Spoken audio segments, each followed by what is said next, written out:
This is an unhappy,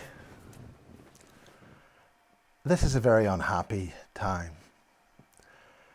I've only recently, speaking in September 2023, found out that dear Lisa Tamsin McKenna Williams has passed away, and she passed away a couple of years ago now.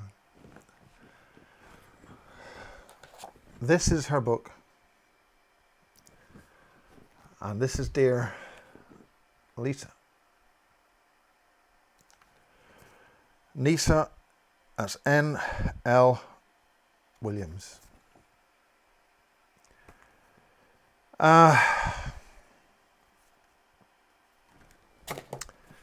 Lisa was a brilliant leading researcher at, I think, probably the finest UFO research team, London UFO Studies.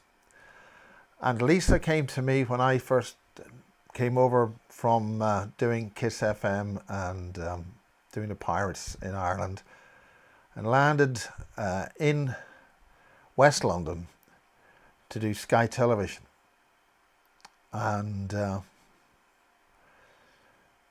I sort of got back into the UFO thing. I'd been doing the pirate thing, which we know now is so important. So anyway, I got to know Lisa, and she knew a guy called Barry King. And in August 1994, Lisa arranged with Barry to do an interview, and it was to completely change my life. It was her account with Barry of greys and aliens. The point is, we were making them. Lisa was an extensive contactee and alien abductee. She had multiple extremely detailed interactions with greys, the short ones, the tall ones, the whole lot. She had drawn many detailed drawings. And I actually did a full interview with her about her alien experiences with the greys, and what her son called the aeroplane men, on how her first son was being taken very well care of by these very nice people who would turn up in her son's bedroom, tidy things up, take a great deal of care, and then disappear. And they were called the aeroplane men. There is US Air Force intelligence and participation in this as well. And you'll find that the US Air Force is in there somewhere most of the time, or a lot of the time. I believe that she leaves a second son, survives her passing in, I believe, the early COVID pandemic. What I call the alien human extermination program, because that's what's going on. Lisa was incredibly gifted and intelligent, and she knew another guy called Ron Adams, who also gave an interview for Bases, and Ron was taken out, eventually killed by the greys, and his contact with the greys and spiders in Bentwaters before the December 1980 events. Ron Adams lived in Crowley Cottage, and that was his story, and he passed on only a month or two after his interview. And so Lisa she wrote this book, but she also ran an alien abductee group in Mensa, and it was sort of semi-official, unofficial, and she was very, very brilliant, very, very talented, very switched on, very, very. The Monarch just had a bit of a hit there. And it was her discussions with Barry It was the detail of the internecine effects and double and triple double crossing, backstabbing, background politics between the Greys, all the various countries and agencies in the Peasmore base. This is the Peasmore base, AL499, which is beside RAF Welford, which is north of Greenham Common, Newbury, and interconnected with all the different underground bases which are peppered right across Britain and into Ireland and the rest of the world. We have been dealing with the aliens intricately. We've been making alien greys, but with round eyes, programmed generated life forms, which a completely different source explained were being made. It also brings in the Wiltshire bases, the huge underground facility in the Vale of Pewsey, and Boscombe and Portendown, and you name it, they're all mixed up with the aliens and with us making programmed generated life forms for use on, quote, the lunar base. Would appear to be the British lunar base. There's many others. Maybe that quote, just the lunar base.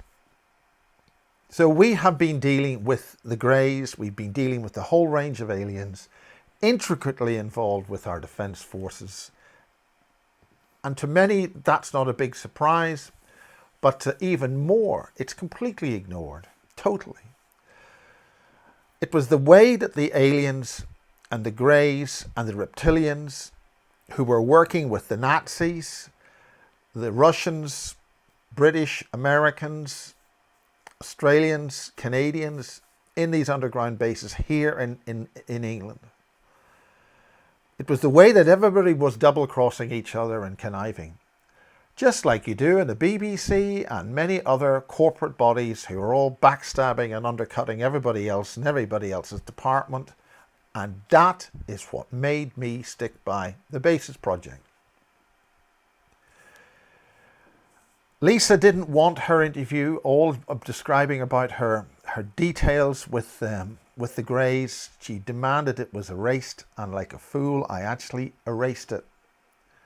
This is way ahead of us dealing with then, many years later, in 2011, with Simon Parkes and his drawings with his interactions with aliens and various types of reptilian and mantid. The drawings that Simon made are very similar with the kind of drawings that Lisa had made, and another contactee in Norway where her daughter was involved with the SSP, the Secret Space Program. As I now understand, Lisa's first son is intricately involved with the Secret Space Program in terms of encoding techniques and technologies. So Lisa then left East London, and then she went to live down way down in Cornwall, not too far from St Ives, and that's where James Casbolt comes in. And Lisa, James contacted Barry, and that brought a whole thing into a whole different universe of stories. Again, intricately bringing the intricate Secret Space Program, the British underground bases, totally embraced, involved with the aliens, the Secret Space Program, and all the things which are related to that. Lisa then gave me more interviews. She preferred, having moved down into the southwest, it wasn't St Ives, but it was very close to that she decided to get into politics. Her mother was also involved with care work, and she dealt with a lot of stuff in Bentwaters. There was a care home there, and the people in the care home things were being done in the Bentwaters base, bringing these people in, doing things, lots of stuff. So Lisa got into politics, and she became a prominent council member of the Liberal Party, which I think then became the Social Democratic, whatever the hell they are now. And she fought bravely in that, and for that reason she was only known as Lisa Williams on bases. It was because of her that Bases exists it was because of her that I met Barry, and Barry sends his condolences. I am in contact with Barry now in 2023, and another guy called the Reverend Anthony J. Pike has come back from India, mentioned in Basis 1 as Pikey. So the whole thing, the detail, the involvement with the military and the intelligence services, and the bottom line was that Barry's father in World War II discovered a base in Germany, or perhaps near Poland, or where it was near the Czech Republic or Czechoslovakia.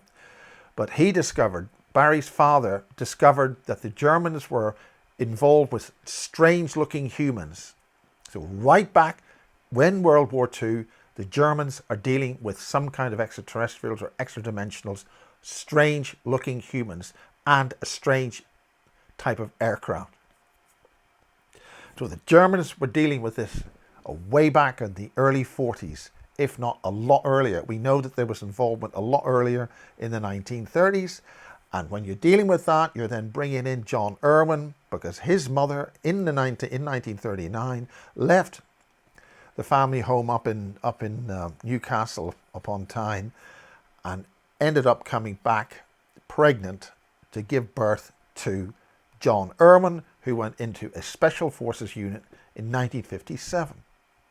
So that pushes the involvement, the whole involvement with the alien situation, interdimensional, past life, past a physical body living here, into other realms and dimensions, way back into the 30s at least.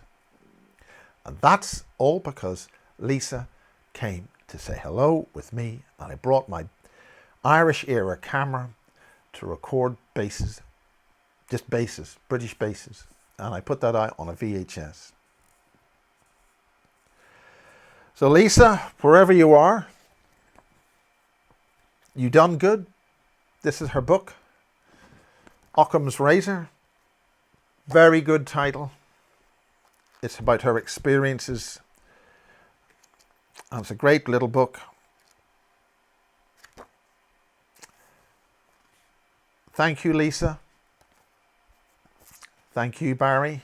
Thanks to all of the basis people who've come forward and given their truth and recorded their interviews. It's for the wider betterment of the public I do this. Very sad Lisa's gone.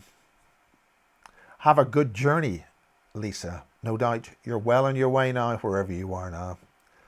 All the best.